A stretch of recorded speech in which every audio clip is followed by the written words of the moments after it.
Welcome to another edition of the Thomas Sports Show.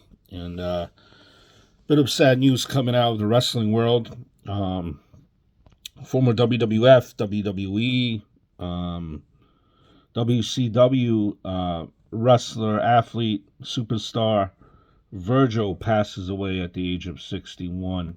He's had some medical problems, passed away in the hospital. And Virgil, man, I remember from my childhood, in the olden days, I think this is where he's best remembered. When he was the bodyguard of Ted DiBiase, always kind of in the shadows, always behind Ted DiBiase, being the muscle, being the intimidation. He wasn't overly huge, but he had those muscles that were popping out, and he was able to, scare a few people in those vignettes. You have the famous vignette that I remember. There were a couple of them where him and Ted DiBiase, they would do these skits, and DiBiase would go into this fancy restaurant. Obviously, you need reservations, which DiBiase didn't have. But in comes Virgil, and he kind of intimidates his way into making sure Ted DiBiase all of a sudden magically has reservations and gets into that restaurant. That's what I think Virgil was. He wasn't a lot about talking in the earlier days as DiBiase's bodyguard, but he was all about facials and intimidation. He could just stand there, with his arms closed and intimidate the hell out of you. You can't tell me otherwise.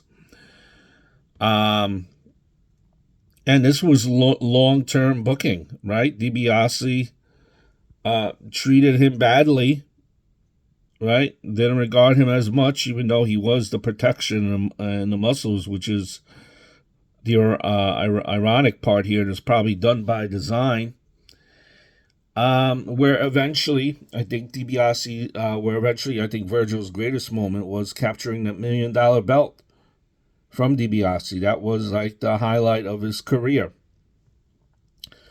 Did go on to WCW, where he was part of the NWO. He was part of the NWO in Virgil, and I think he was known as Vincent there. He didn't do much with the NWO, right? When you think of NWO, he was like one of those secondary guys, right? Occasionally fight on Saturday Night Live, but wouldn't fight on Nitro that much. Never really heard from him again. But somehow he, made his way. Somehow he was always in the front there. That way the camera would always catch him on TV, even in those years. Right? Definitely tell you that he was probably the second best bodyguard of all time, right after China. I think we could agree on that. And he he was always on, all these years he was always on the, autograph circuit, on the appearance circuit there, did cameo. And just like kind of like Iron Sheik, I don't know if it was, I think Iron Sheik had a team behind him. I think maybe Virgil did it himself, or he had a team with him. He was able to kind of get a second wind by his social media presence. Kept his name relevant. People knew of him and did help him in instances, right? Next to Iron Sheik, I think he was pretty good at doing that as well, kind of staying relevant through social media.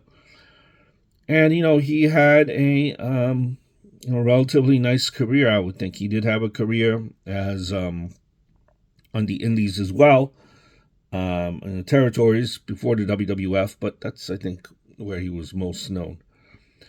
61 still is a very young age to pass away. Always, whenever you have a chance, go visit your superstars from yesterday. Try to get that autograph. because there'll be a day and a time when you're not able to no longer do that. So rest in peace to Virgil and his family.